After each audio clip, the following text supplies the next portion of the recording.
Welcome to the Box Score Sports Podcast.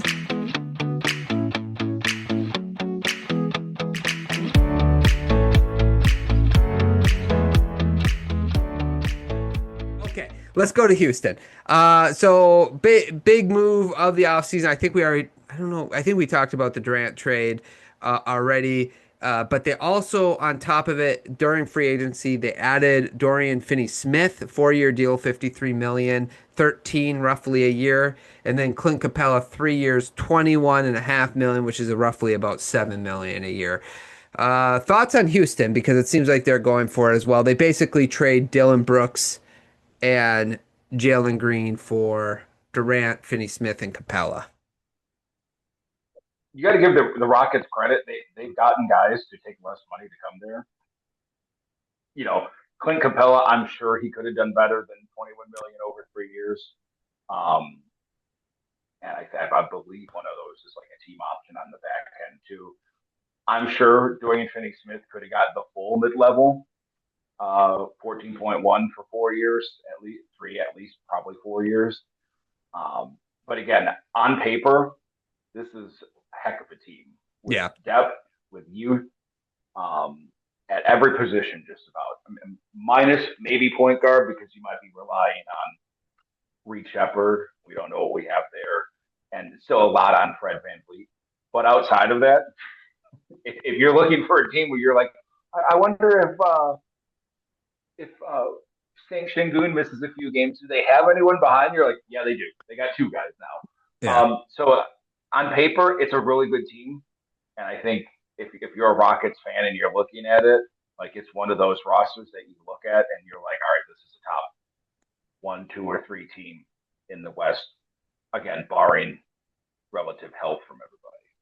I mean, yeah, if you think about it, it's just their roster is so adaptable now to whatever they want to do because like Amin Thompson can play like primary ball handler, right? And he's a good enough defender, like he's good defender, really good defender. So like he'll be able to guard the point guards. So you could have like Thompson, Finney-Smith, Eason, um, Jabari Smith, Durant. Like you could have a lineup where you got everyone from like 6'11" down to 6'7", and that could be your your starting lineup. Now, obviously, you got to see how it plays out. I hope they play around with rotations like that during the season. Like, let's just throw this lineup and see. I think part of it is they're betting on some of their young guys, and I think bringing in veteran players like Durant and Finney-Smith can maybe help and Clint Capella maybe help the younger ones kind of grow and focus because that's always a positive when you can bring veterans like that into your locker room. For sure. And the guys that they have, again, as you mentioned, shipping out Dylan Brooks, Jalen Green. You got guys that maybe aren't quite outside of Kevin Durant, obviously aren't quite as explosive on either end of the ball, but are solid. And you added shooting, at least to the guard and forward position. And I think that will help if everything goes to plan. That will help guys hopefully like Amen Thompson progress because he has a little more room, like we saw with Cade. That might be able to help your center that killed on the boards. That might be able to help Shingun a little bit because I think some of that got, especially at the end of the game, you saw where it got bogged down because there wasn't enough spacing on the floor and they just didn't have the guys to do that. Now you could play lineups that you have 4 guys that could shoot at all times. Yeah. Whether that non-shooter is Thompson or a big guy, and you could really kind of be explosive around that. Yeah, correct. And then you just hope that Durant has a year or two where he can just like, if he has to, take some tough shots at the end of the games like that, because that's partly what they were missing, or the progress of the young ones, or whatever the case may be. Okay. Anything else on Houston? Just the only thing that whenever I see teams like this, that just gives me a pause is you have a lot of guys that can play, and not all those guys can play.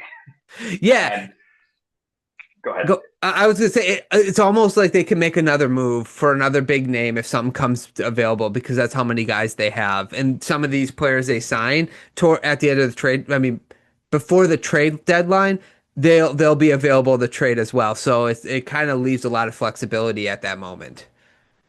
Yep. So it just, whenever I look at it, you're like, you can clear this out at the trade deadline, but Yeah. sometimes for some of these guys, maybe they get over themselves enough, like Clint Capela, and he's like, yeah, fine, I'm not going to play that much unless there's an injury or whatever. I'm getting paid $7 million in tax-free Texas. But that's always my pause is when you have 10 to 12 guys that can actually play. You can't play 12 guys unless you're either blowing out teams all the time or getting blown out a lot. So it can make it a little weird, or hopefully they still, let some of the young guys progress. But that aside, if you were building a roster and you wanted a little bit of everything outside of Oklahoma City, you're probably looking at it right here. Yeah. So these two teams, I just want to make sure. Did Easton, is that the guy I'm thinking? Yeah, okay. I thought I was misspoke. Okay, yeah. No, and you're right. I do want to add too, like that's the danger in this is like because you have so many guys, like the other thing is like when we talked about this before about like progress stoppers, you just hope it doesn't like adding Durant hopefully doesn't hurt Jabari Smith's development, like that kind of stuff. So yeah. Anyway, between these two teams, Houston and Nuggets, Thunder. Who do you think is the? If we had to pick today, we don't have to, but if we had to pick today, which one of these teams would you be like, yeah, I really want to see this team go up against the Thunder, and I think they got a chance to win? Thanks so much for watching this clip of the Box Score Sports podcast. I hope you guys enjoyed. If you haven't yet, please subscribe to our channel. Follow us on Instagram and Twitter or X. And we'll talk to you guys real soon. See ya.